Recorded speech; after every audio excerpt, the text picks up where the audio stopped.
Congressman, Attorney, sa inyong, kasi ito pong Republic Act na ito ay naisabatas noong pang June 18 ng 1955, no?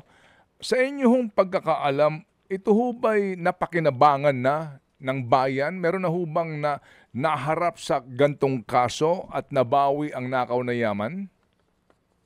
Opo, meron ng ilan mga kaso yan.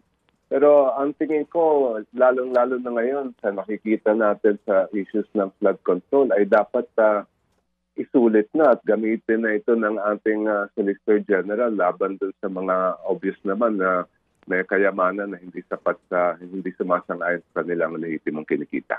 Opo. Ito po ay para lamang sa mga government workers, government employees. Hindi sakop dito ang sabihin natin mga kontratista. Hindi po. Ito ay covered lang ang mga public officers. Official na natin. Opo, official po lamang ng ating gobyerno. So dito po ngayon sa ating pong nakita, yung pong mga ipinangalandakan, di ba? Bago itong pumutok talaga ng tuluyan tong isyong ito, marami po ang, alam nyo na kung ano-ano mga pinopost, no? Yung mga marangyang buhay, yun ho ba ay maaari na pong ituring na prima facie evidence para po sa presumption na may ill-gotten wealth yung official at ang kanyang pamilya? Yes, yung nakikita natin ng mga pinopost nila, ng pinopost ng kanilang mga immediate family, ay magagamit na ebidensya yon.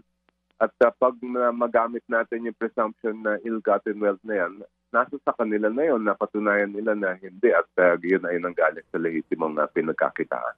Mga kapatid, brothers and sisters, saan ka pa? Dito na tayo sa totoo. Dito na tayo sa True FM. Mga kapatid, mag-subscribe and follow po kayo sa social media accounts ng True Network PH. Yan po kami, hanapin nyo lang True Network PH, Facebook, Instagram, YouTube, TikTok, and podcast. Mapa Apple or Spotify man yan, mahahanap nyo kami. Lahat ng mga napapanood at napapakinggan nyo po sa programa, nasa social media accounts namin yan. So, paano mga kapatid? See you sa social media!